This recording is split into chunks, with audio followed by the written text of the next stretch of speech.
Sandra. Welcome to another episode of Asexualise, my asexual life. This is supposed to be for education about asexuality, all things asexual. I share my own asexual life journey in order to help you on yours. If you haven't already subscribed, please hit the great big subscribe button below right here, right now. Please hit that bell icon so you get notified of every time I go live right now, post a new video. And don't forget to give this video a thumbs up if you enjoy the content, if you find it useful, helpful, insightful in any way, shape or form, or just want to give this channel some love. I really appreciate it from the bottom of my heart. In a moment, we're going to be discussing how to find out or how to discover where you fall on the asexual spectrum. And if you didn't know there was a spectrum, there is, and I'm going to explain more about that in a moment. But first of all, just in case you don't know who I am Sandra Bellamy, author of this awesome Asexual Perspectives, 47 Asexual Stories, Love, Life and Sex book. And I'm also working on my second book for Asexuals, which is called A Sexual Guide to Sex. For those who are curious about sex, who are thinking about trying it for the first time ever, and who want to make an informed choice or decision by learning through other asexuals experiences, or those who just really just want to know a bit more and curious to know how other asexuals deal with sex, those that have had it, because that's what the book is basically about, asexual sex stories, which is very, very interesting to say the least. And it's a wonderful, wonderful piece of literature, and it's really awesome. Very, very good book for people who are, questioning whether they want to try that or not.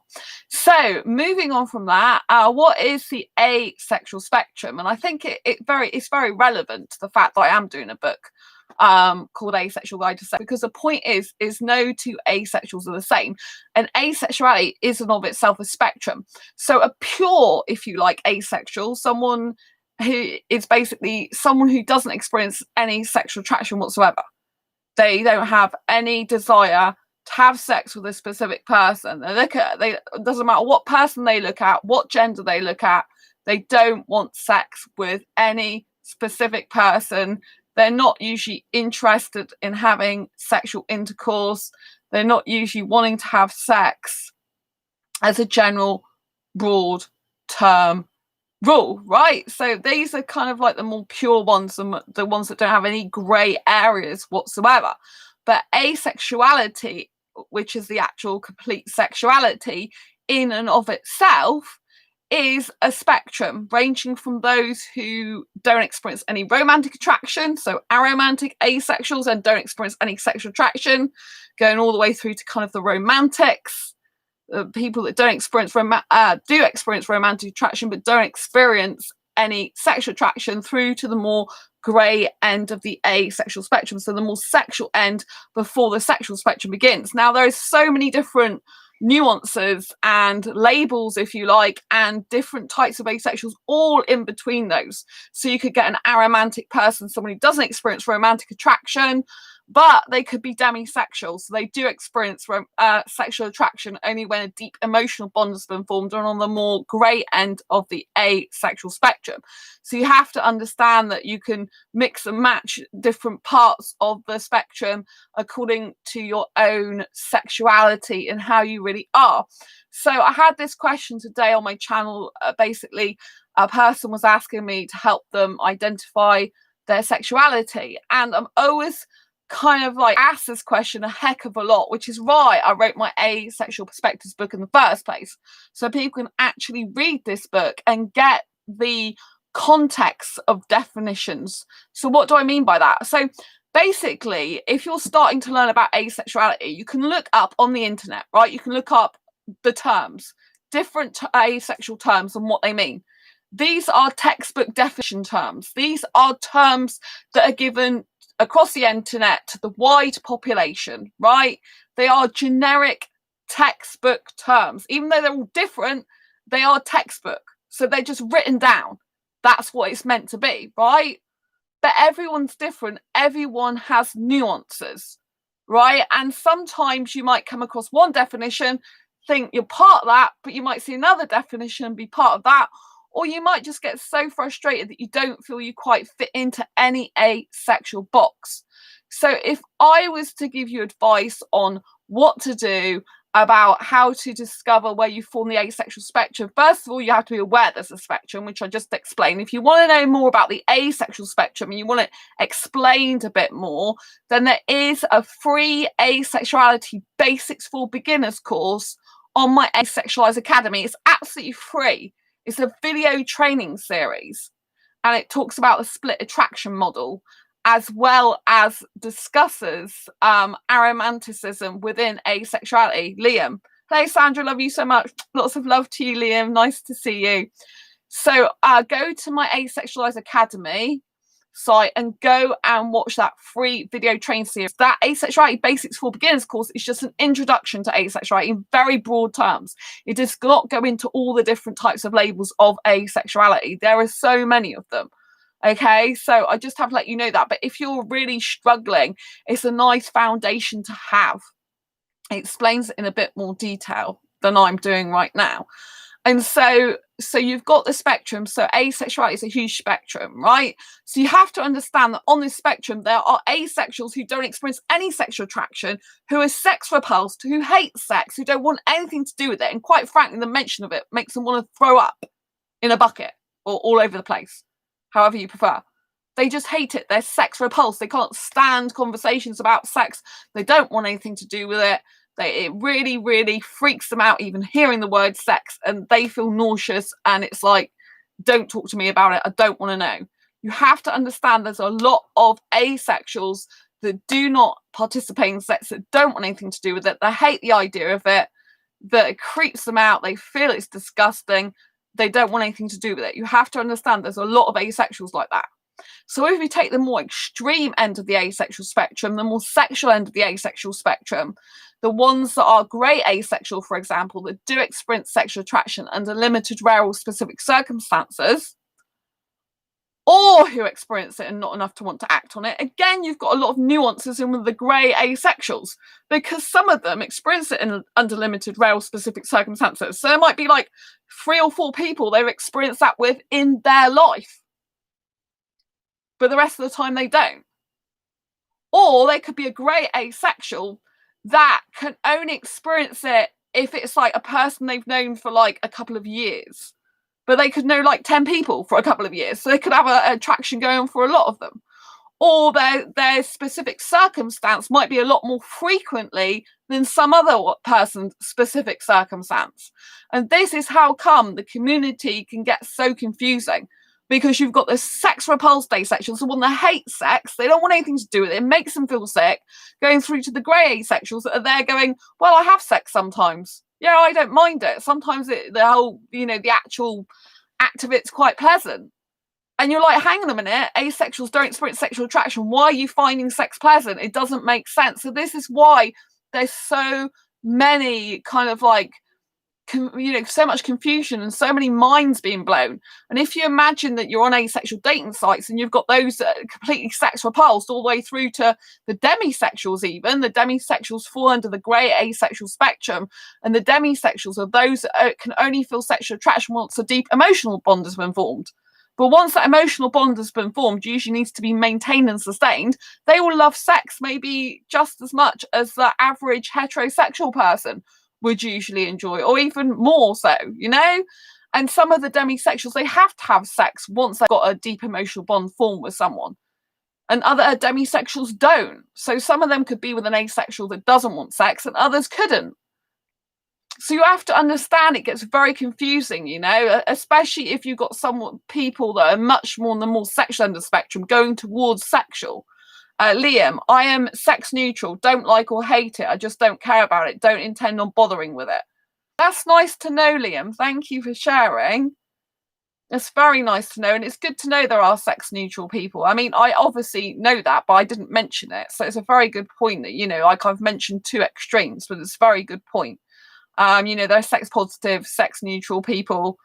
So just to quote Liam again, Liam is sex neutral. They don't like or hate it, just don't care about it and don't intend on bothering with it.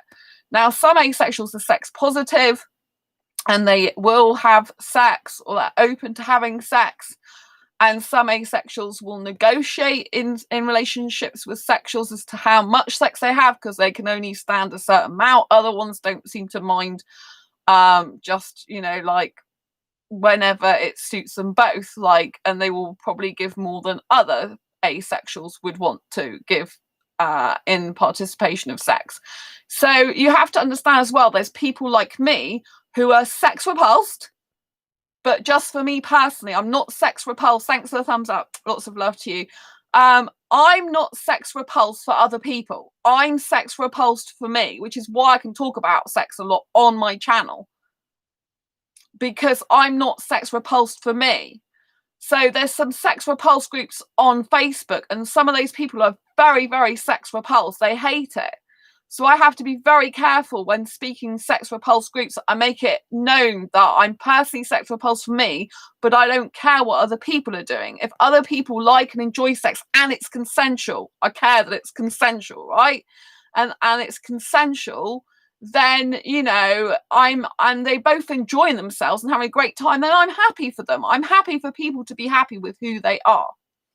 So the first thing I would do if you're discovering how you fall on the asexual spectrum is to just look at the textbook definitions to get a basic idea of the different types of asexuals.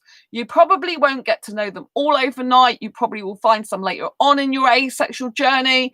So you'll probably, you know, like go to Avon Wiki, for example, and look at the definitions on there. You'll probably watch some YouTube videos. I mean, I think it's best if you can to watch YouTube videos of people that actually experience asexuality. You know, obviously this channel's one of them, but there are other people giving accounts of how it is to them. But you want to look for the people that are actually explaining how it is in life. That's what I try to do this channel on my books. I explain how it works in life in relation to other people, relation to friends and family and acquaintances and people who know me. Because it's all very good and well having textbook definitions, but you need to move on from that and get clarity as to how that works in real life situations, not just textbook definitions. That is why I created this book. And I would strongly urge you to buy asexual books. Obviously, there's more books on asexuality than just mine. You know, you don't have to get my book. I think this is a great book, and I purposely did this book to answer pretty much any and all questions that any asexual could possibly want to know when they're first discovering if they're asexual or not. Because I just kept asking them time and time again in Facebook. Like several years ago, I used to spend hours texting people back, telling them I'll, you know, answer all their questions about where they may fall on the asexual spectrum. I can't do that anymore. I don't have I don't have time to sit down and go through every single person one-to-one, which is why I offer one-to-one coaching now, and I do these videos almost daily, you know. So I give a lot of free information on this channel, and I've upped what I used to do compared to, like, you know, 2 years ago, 2.5 years ago now. I've been live streaming nearly every day. I don't always get a chance to do it every day at the moment. I've just got a huge workload, so I'm trying to do it every day that I can. But last night I ended up working through the night till the early hours this morning, so I knew I was gonna Skype my best asexual friend tonight, so that's why I'm doing this video now for you. And you know, so, you know, get some books on the topic. Don't, you know, you can get several books on the topic. You don't just have to get mine is in the description. But the good thing about this is it's not textbook definitions. You will find a lot of books out there are textbook definitions, and they're kind of one viewpoint. They don't cover all these, like, this is 47 including mine, different asexuals around the globe and across the asexual spectrum, because obviously asexuality is looked at differently in different parts of the world. You can tell how much I've used it, read it. You know what I mean? The link's down below in the description. So my book and even other people's books is a good starting point, you know, good foundation to learn more about asexuality, because it gives you more context than just textbook definitions. This is what I'm trying to explain to you. You need context. You need to come across the asexuality spectrum, understand that it's a spectrum ranging from those who don't experience any sexual attraction up to those that have grey areas and do experience sexual attraction under certain circumstances. And you have people that are asexual who are not romantic at all. They're romantic repulsed. They're not interested in romance, or romance indifferent, or romance neutral. And then you have people like me who are romantic. I mean, I'm on the high end of the romantic spectrum. I'm hyper romantic, like really romantic. So if you had a scale of romance or a romantic spectrum, I would be at the top of it because I'm a hyper romantic. You see everything through romantic tinted glasses, pretty much. You know? So I'm excessively romantic, more so than the average person, much more. So once you've got the textbook definitions, then you need to start putting into context. So watch some YouTube videos, read books, obviously get some coaching. I'm an asexual coach. If you need me, you can contact me through asexualise.com. If you want more in-depth help, if you've got any problems with your life, dating, relationships, you need a specialist who can help you with that. I can do that, right? So I do offer one-to-one coaching. It is a paid-for service, but you get much more one-to-one advice based on your own personal circumstances. I'm not a therapist or a counsellor, but I'm a coach. And I have obviously lived experience of asexuality. I've been coaching people on this channel for 5 years now. So, 5 years in October next month. So it's very, very important that you understand you need context.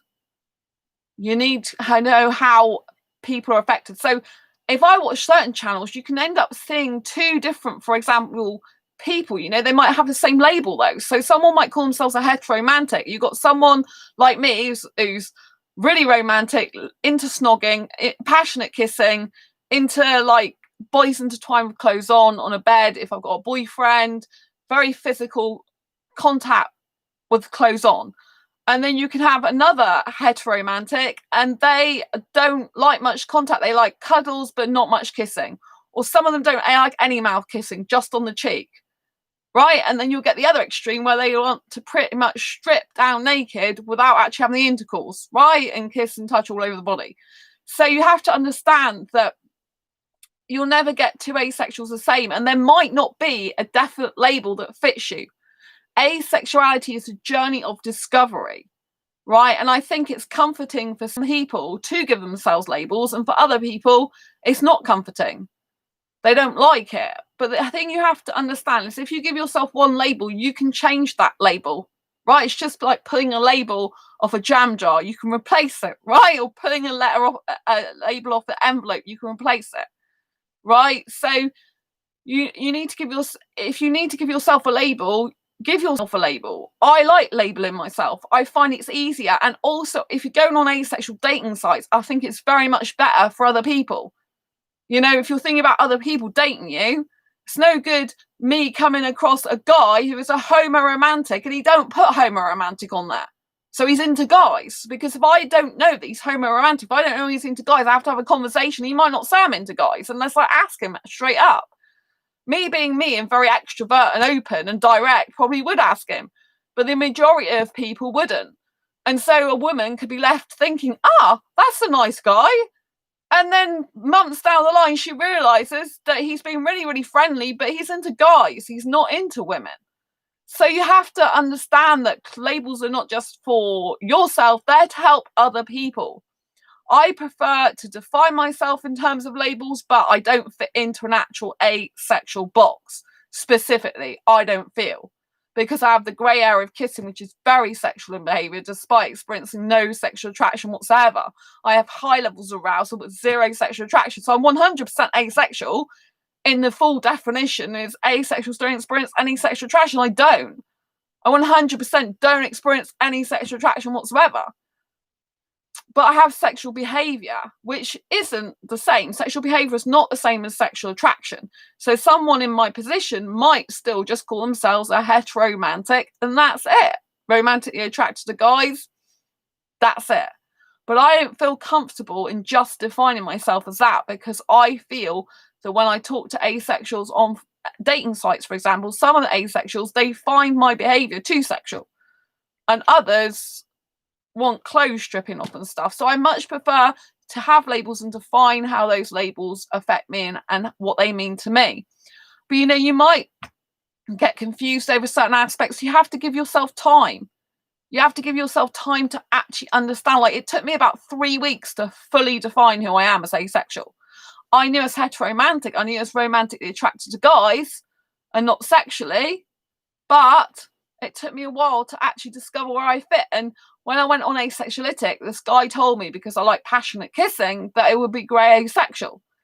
And at that time, it was a catch-all term for someone who didn't quite fit into an asexual box, and someone who felt they were between asexual and sexual. Now, in terms of sexual attraction, being asexual, I'm 100% asexual, but because I have sexual behavior in the way I like to kiss and the way my behavior is sometimes with dancing, the fact I experience high arousal levels, I prefer to say a heteromantic and add grey A on there sometimes, meaning grey areas, not actually a typical textbook grey A, which is the same as a grey asexual, which basically means I experience sexual attraction in limited, rare, or specific circumstances when I don't. So I won't adopt the whole grey plus the word grey asexual. I always say grey A for grey areas, and I redefined grey A in my asexual perspectives book to mean grey areas. Thanks for the thumbs up, because I just think, you know, it's better for clarity. And I actually do put hyper romantic on some of my profiles, like dating profiles, and I also add the words asexual cougar on there. And the reason I do this is for my benefit, right? Because some people find the word cougar very derogative. They're like, oh, that's not really good for women. And I don't find that. I find it empowering. You know, it's like I'm looking for my cute asexual cub. It's so sweet. Like, cougar is an animal, cub is an animal. If you think about a cub being an animal, you think about a cougar being an animal, and animals are so cute.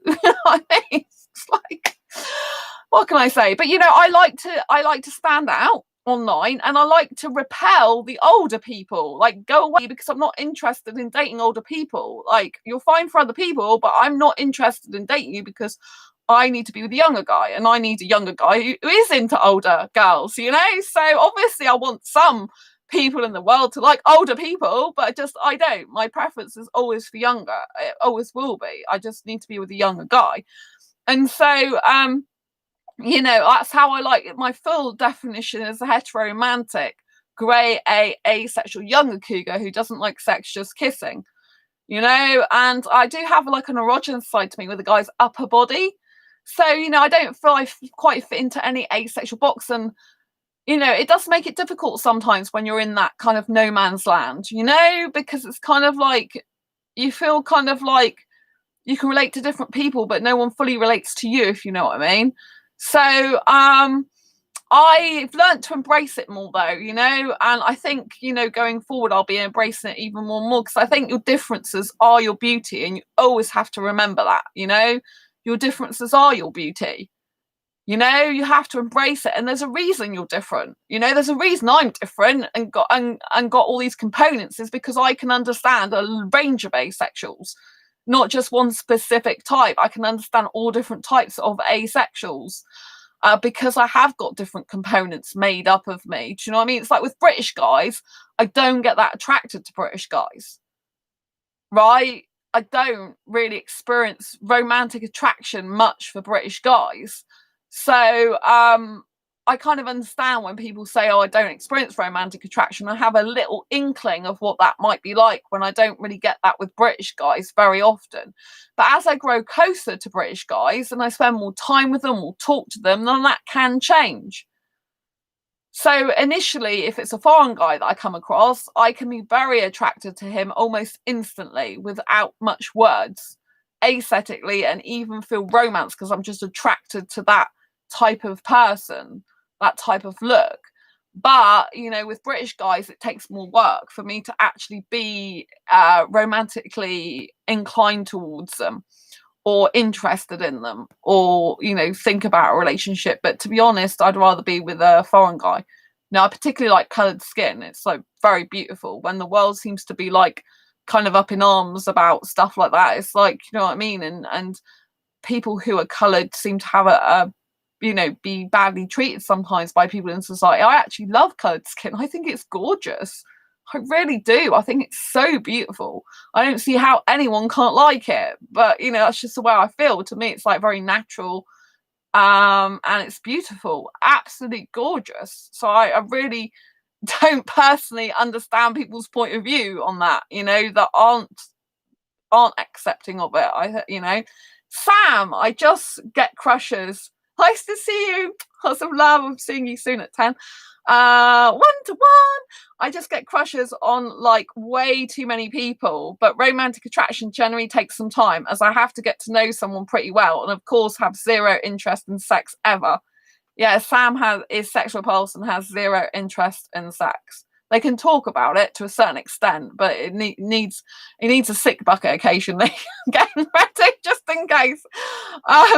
But yeah, Sam's my best friend, by the way, in case you didn't know already. But yeah, Sam gets loads of crushes on people. I don't experience crush at all. I experience no crushes. I can understand the theory when I was talking about crushes, once I channel a theory, but because I don't experience it again, the theory's mostly gone out of my head, you know?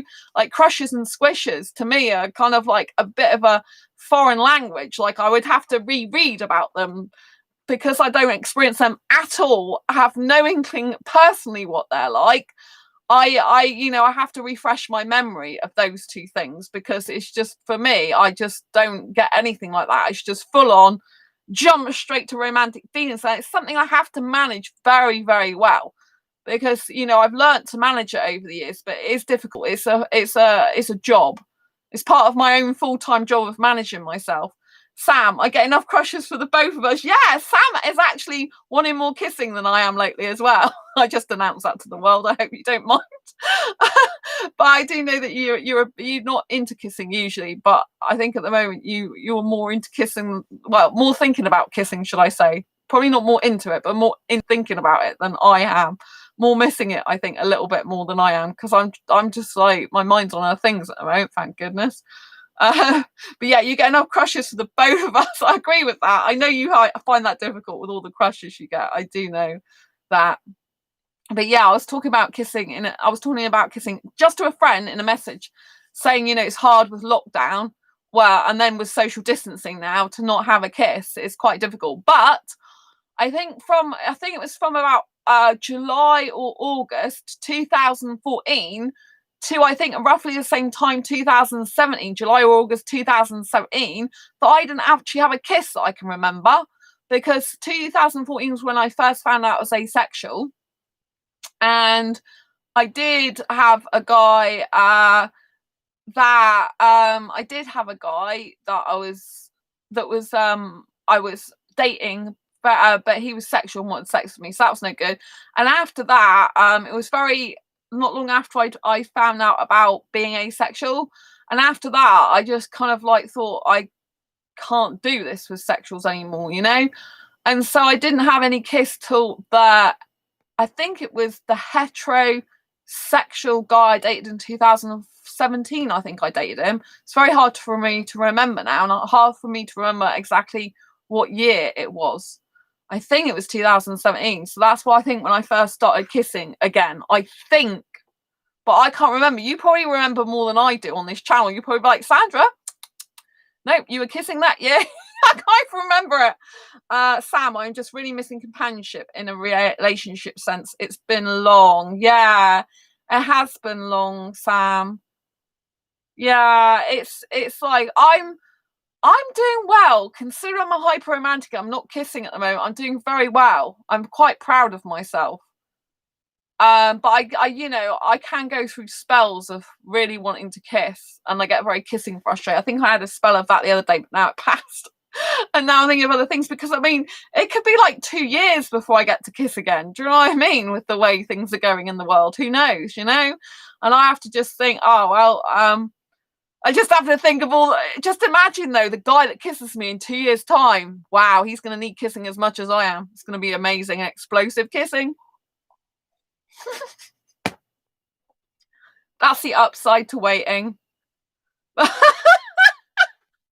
See, do you notice how I've diverted from asexual spectrum all the way over to kissing? We've got on to talking about kissing again. And Liam, I have never ever had a crush on anyone, male or female or non-binary. Yeah. That's interesting, Liam. You're very loving though, aren't you? Give that love out to a lot of asexuals, I noticed. A lot of love out to different asexuals, which is nice. You support lots of different asexuals, but I notice you're a very loving person. You're always giving love out to other people. always, despite not having a crush. So yeah. But if you're trying to figure out where you fall on the asexual spectrum, first learn the textbook definitions, but don't stay in textbook definition mode. Secondly, go and watch like YouTube videos like these, obviously, or other YouTubers who are asexual. And it's important, like, for example, if you're aromantic, if you discover you're aromantic and you don't experience any romantic attraction whatsoever, you have to understand there's aromantic asexuals and there's aromantic sexuals. They're very, very different. Just like someone who's aromantic but on the more sexual end of the asexual spectrum is very different to someone who's aromantic and doesn't experience any sexual attraction whatsoever and is like a pure asexual. Do you know what I mean? So you can have an aromantic asexual, and lots of the time aromantic asexuals, they really like to, a lot of the time they like to spend time with their friends quite a lot. For some aromantic asexuals, friendship is everything to them. They want to see their friends several times a week, and the type of relationship they'll have is similar to a romantic relationship in the sense of how much time they'll want to spend with their friends. Some of them do actually like to cuddle their friends whilst watching movies. Some even share a bed with their friends, right? That's the way that some aromantic asexuals are. For example, I personally am strictly reserved on that for a partner. I do not cuddle my friends and I do not share a bed with my friends. But you have to understand that some aromantics do, and some aromantics, they don't want any physical contact with their friends whatsoever. Right? So you have to understand, and then you could skip to the other extreme of, for example, someone who's not on the asexual spectrum, but they're aromantic, they're a sexual person. So they love having sex usually, but they don't experience any romantic attraction, so that they don't require the romance. They don't usually need a relationship. They have no need for it. The only reason they get together with someone usually is to have sex, because they experience sexual attraction, some of them a lot. However, every aromantic person's different, including whether an aromantic asexual or an aromantic sexual.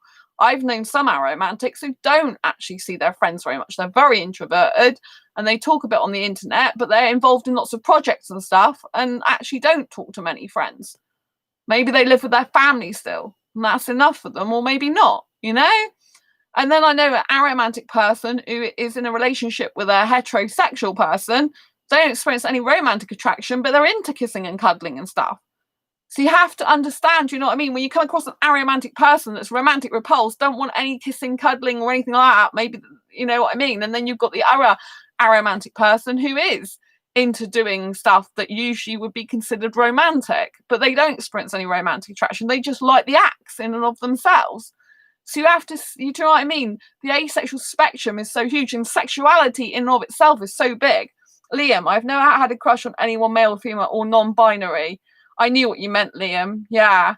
I think it's I think it's really interesting, some people don't have crushes, There was one person who was asking me as well, the same person, they were asking me, like, they didn't understand the difference between romantic attraction and admiration for someone. And so they don't know if they experience romantic attraction. Most of the time, if you experience romantic attraction, you have a craving, a desire, a craving to want physical affection in some way, like kissing, cuddling, or holding hands, or all three of them. You desire to do romantic things with the person. You see things in a romantic way. But you can have admiration for anyone. You can have admiration for someone you love in a relationship without experiencing any romantic attraction for them. You can have admiration for your parents, your family, your friends, even acquaintances. You could admire the way an acquaintance, for example, opens the door for you to go into a restaurant. You could admire an acquaintance for having great taste in clothing, for example. It depends on what the admiration is, You could admire a person's character traits. You could admire a person's mannerisms. You could admire a person for the way they hold down a job, So admiration isn't the same as romance. If you're having trouble with those two things, I would say you probably are more likely to be aromantic if you don't understand what romance actually is. But I don't want to tell anyone what they are and are not. I always think that it's better for the person to discover it themselves and talk through the different options than it is for me to tell someone what I think they are. Because if they find out that, oh, I don't think I am that, they're going to probably be quite angry with me. And they're probably going to be like, well, you told me this. And it's not a case of, I don't want to tell anyone what they are and are not. It's up to the person to decide themselves what sexuality or asexual type they are. It's not up for me to tell a person. I can give advice, but I can only give advice on how they're feeling at the time. And you have to understand that feelings change. Liam, we are the most diverse orientation in existence. We are not black and white. Exactly, you know, and it's very, very important. You know, like some person could come to me and they could be like, Sandra, I've never experienced romantic attraction. I don't know what it is. And then like a year's time, they could meet this person, right? And they well, a year's time, for example, maybe they met a person, I don't know. Yeah, they met in a year's time, they met this person, they spent a whole year talking to them, they spent loads of time with them, they developed a deep emotional bond with them, and all of a sudden they realized demi-romantic. Because they've had this deep emotional bond like no other before. In the last year, they really know the person. All of a sudden, they feel romantic attraction. So they're no longer an aromantic. They're still on the aromantic spectrum, but they're demi-romantic, which in turn makes them a romantic person. So demi-romantic is someone who can only experience romantic attraction once a deep emotional bond has been formed. Otherwise, they're always aromantic. Do you see how this works? So life can change, circumstances can change, feelings, emotions, thoughts can change. So one person could identify something 1 year and then they realize more about themselves as their journey progresses. Right? So this is why I'm loath to tell anyone you are this. But you know, I could say what I think right now, but it might be totally untrue. Unless I'm in that person's exact shoes, it's very difficult. I'd rather explore options with them and help them decide for themselves. I think it's very dangerous territory to try and tell someone what you think they are, but I will give my opinion because I'm asked so much, but at the end of the day, you know, I think it's up to you to decide. I mean, this particular person that commented said they haven't been able to identify whether aromantic or biromantic, and they didn't understand the difference between admiration and romance, which is why I decided to do this video, because I thought everyone needs this help. Life is a continuing journey and we should always be open to new discovery, says Sam. Exactly, you know, and I think this is the important thing, you know. I think it's, you know, like, but some people want labels, you know. I like to label. When I first discovered it's really important for me to find a label because I felt so like, how can I put it? I felt like a label would help me to not be so confused about myself. It would help clearly define it, because with clarity is power. I have to say, with clarity is power. Where this is clarity in, you know, multiple areas of your life. Clarity on your goals, ambitions, and dreams for the future. Clarity on what you're doing now in the moment. Clarity on the type of person you want for a relationship. Clarity on the type of relationship you want. Clarity on what makes you feel happy in a relationship. Clarity on the fact that you might not want a relationship ever, and you might be very happy being on your own all the time. Clarity in terms of finances, like how much money do you actually need to live on and how much are you spending. Clarity on family, clarity on friendships, clarity on relations, like how are people really treating you. Just because they're part of your family or relations doesn't mean to say they're treating you very good. No, clarity is power. And so that's why it is important we try as human beings to get clarity over our situation, our orientation, our things for ourselves. So we have direction of where we want to go in our life. Liam, I hate the term a lack of an orientation geared towards asexuals. We have an orientation, it's asexual. Yeah, I hate the term a lack of an orientation as well. I know the dictionary says that, doesn't it? I think, and some people say that, a lack of an orientation. I mean, I understand they're saying asexual, so they're saying, well, you don't experience any sexual attraction. But, you know, I actually hate those words, a lack of an orientation, because it sounds like we don't belong anywhere, like we don't belong in the world or something, which is ridiculous, you know. And it kind of like instills more alienation into you. I think it makes you feel more alienated and isolated, you know, when people say that. It like disconnects you from everything, and that's why I hate I hate that too. A lack of an orientation. I think it's pretty disgusting, because it just feels like like I said, it feels like you're disconnected from everyone. It feels like you're not normal, you're disconnected, and you don't deserve your own orientation. Do you know what I mean? Sam, I like labels, they're useful, but should be used as a general basis, not a rigid definition. I had to explain to another asexual that asexuality is an orientation, the lack of sexual attraction is an orientation. Yeah, exactly. I remember that. I think it's because is it on Wikipedia or some dictionary? It says something like that. It's lack of sexual feelings or lack of an orientation. And again, lack of sexual feelings can be very, very vague. Because some people like myself, I experience arousal, which is kind of a sexual feeling, but it's not geared towards anyone. So more specifically, asexuals in general, if they have any sexual feelings, it's not usually aimed at anyone. You don't usually want another person involved in it. Whereas a sexual person, someone who experiences sexual attraction would. They'd be like, ha, that person, I want sex with you. Do you know what I mean? Whereas an asexual person, if you've got feelings in your body of arousal, you usually don't want it, you usually want to maybe relieve it of itself, but you don't need another person involved in it because you're not attracted to anyone. Do you know what I mean? So in sexual terms, you're not sexually attracted to anyone. So, I think it's the way people word things is very, very interesting. Some people use the wrong words. I've seen the word bisexual used. Like, if you're someone who's bisexual, that means you're sexually attracted to two genders or sexes, not asexual. If you're asexual, you'd be bi-romantic if you're romantically attracted to two genders, or bi-aromantic if you're interested in both men and women, for example, aesthetically, but you're romantically interested in them. Do you know what I mean?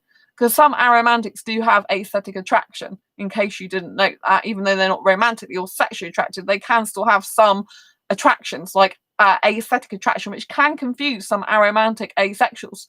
Like, I do experience aesthetic attraction. Like, Liam, I have people saying it mainly, and I have seen written in certain texts. Yeah, I think it's very, like I said, I think it's very destructive. I think it's quite rude. Do you know what I mean? It's trying to like we've got a really good community of asexuals now. I think more and more people are doing stuff for asexuals online, more YouTubers, more people in the community, which is really good on what we need. And it's important that we speak to our own kind. It's important we have communities of people that understand us, and it's important that we understand that there are different types of people, but it's best to like congregate with those who understand you most, those that are like you in ways to be able to relate to each other. Like, for example, it's more difficult, like I mean, we can get on with any part of the asexual spectrum, but we have to understand that if someone's sex repulsed, like I'm sex repulsed, but I'm not the same sex repulsed as other people. Like, I can talk about sex. Like, some sex repulsed people, they don't even want to speak about sex. Now, if you're being friends with someone who's sex repulsed, who hates even the mention of the word sex, yet you actually do like to talk about it, that's not necessarily going to be healthy for the other person.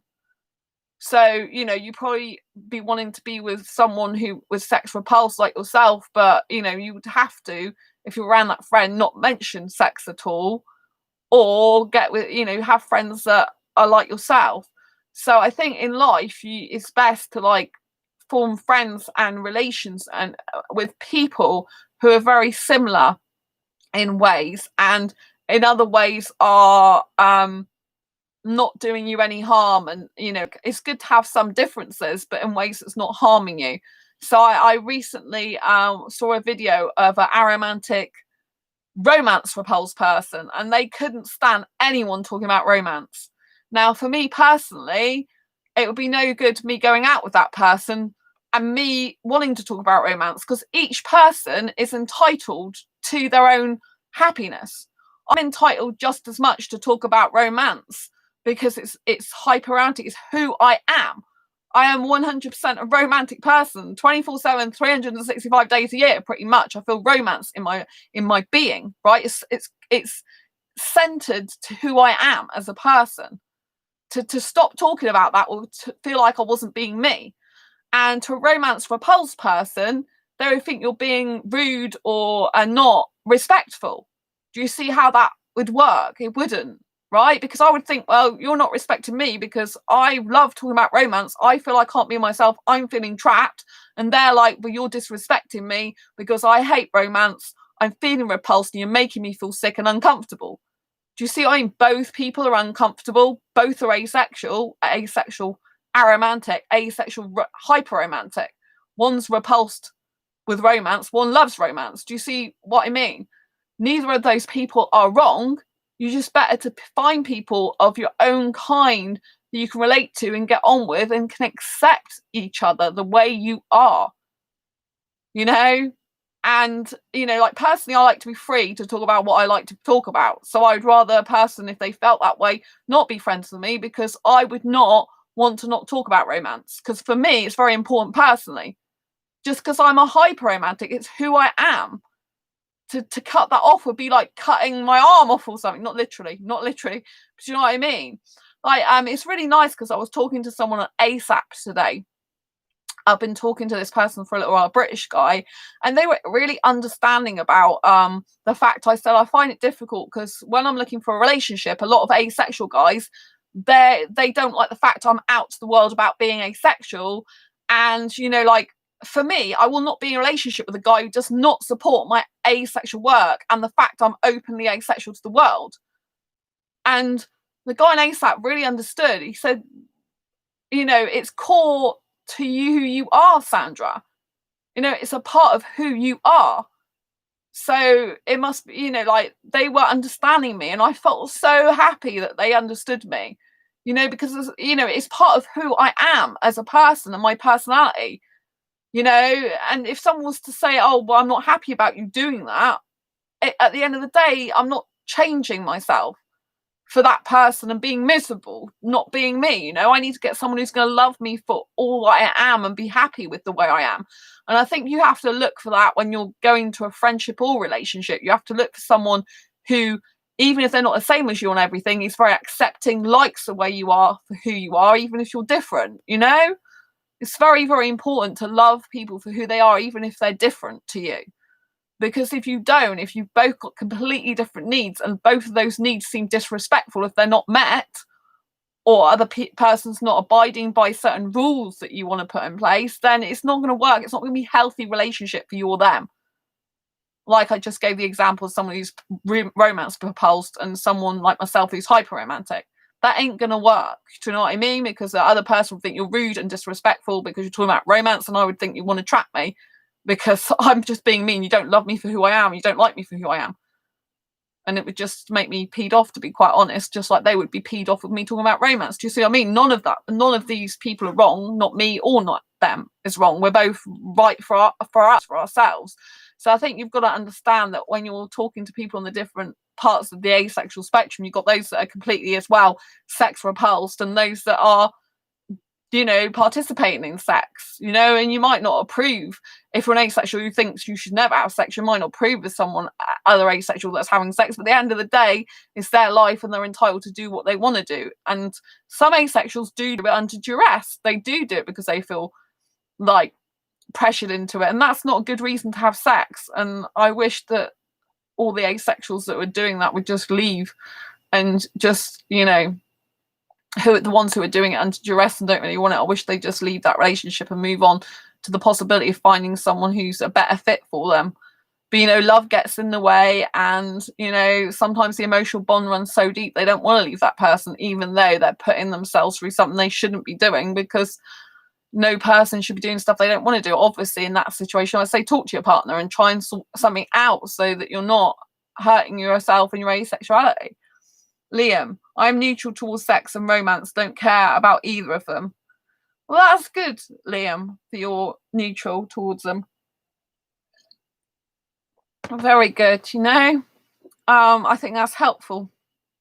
You know, so I just think, you know, take your time discovering where you fall on the asexual spectrum. There is no rush, but if you need to give yourself a label, then label yourself the nearest to what you think you are. So if you've read up about different descriptions, you've checked out books and videos, and you've talked maybe to some people in groups and forums, maybe got yourself a coach, you talk to people who really understand asexuality and what they're talking about, then define yourself as the closest thing that you can get towards how you actually feel you are.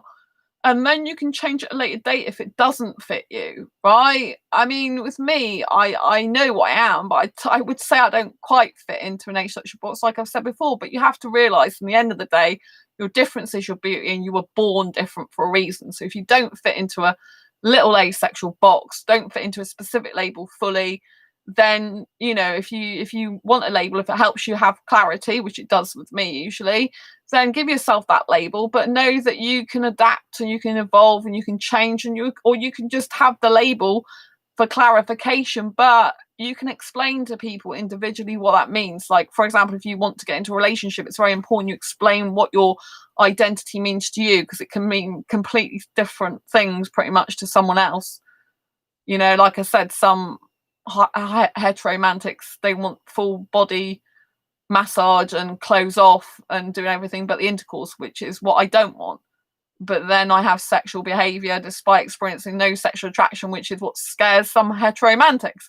So there's no two ways that's right or wrong. It's just is what it is, and you have to accept yourself with love and an open heart that you are who you are, and that's it basically. Liam, not many people understand asexuality. No, there's a lot of myths, they think that asexuals, none of us ever have sex. They think that every asexual is sex repulsed. They think asexuals just want a friend. None of them want relationships. Whilst a lot might not want relationships, there's still a significant number who do. And they think that, asexuals don't watch porn or masturbate or not into BDSM and kinks. Some of them are, and they just think all asexuals never have sex, never have anything to do with sex, which simply isn't true. That's true for some asexuals, quite a few, but not all, So you have to understand that asexuality is a spectrum, ranging for those are more pure asexuals, if you like, those that don't experience any sexual attraction whatsoever, over to the greys. And some asexuals are romantic and some aren't romantic, and some experience romantic under limited rare specific circumstances of attraction, and others don't. And this can go to the grey area of like sexual attraction will experience sexual attraction under limited rare specific circumstances, but not enough to want to act on it. So there's all variances within variances. So anyway, just be happy being beautiful you, work out what fits for now, and just love yourself for who you are and realise your difference is your beauty. I'm going to go now because I'm Skyping my best friend very soon. Sam, I get asked a lot why I want a relationship, I won't have sex. Is frustrating as heck. Yes, just because people are asexual doesn't mean to say we don't want a relationship, because a relationship shouldn't be about sex. You shouldn't base the fact on if you're having a relationship whether you're having sex or not. Some people seem to think if you're not having sex, it's just a friend. It's not. I don't kiss my friends. I don't cuddle my friends. I don't hold hands with my friends. And that's why I actually answered in a dating group once, because a guy didn't understand why I want a relationship if I don't experience sexual attraction. They're like, oh, you just want a friend? I'm like, no, I've got friends. I want my friends, but I don't kiss my friends. I don't snog my friends and give them tongue kissing. That would be disgusting. No offense to my friends, but I wouldn't want to snog my friends. So yes, please do not associate relationships completely with sex, because you can have a loving, happy, healthy, committed relationship without sex. Sam, I don't like physical contact with anyone outside a relationship, and a relationship is completely different. Exactly, Sam. Yes, precisely. And I've got to Skype Sam in a few moments, so I'm going to leave you on that note, that two people who are in the relationship, or more if you're polyamorous, are the ones who should define a relationship, no one else. You can have a loving, happy, healthy relationship without sex ever. Sam's just ordered their dinner and I've got to put mine on when I start Skyping them. Anyway, I'm going to love you for leave you for now. Take care, embrace your quirky and each other. Subscribe if you haven't already. Hit that great big bell icon to get notified of every time I go live right now, post a new video. Don't forget, if you want this book, Asexual Perspectives, click the link down below. If you want asexual coaching, contact me at asexualise@gmail.com or go via my chat bubble on Asexualise Academy or asexualise.com. And I'll see you on the next video live stream. See you in 15 seconds, Sandra. Oh, take care. Lots of love, everyone. Bye, Liam. Bye, Sam.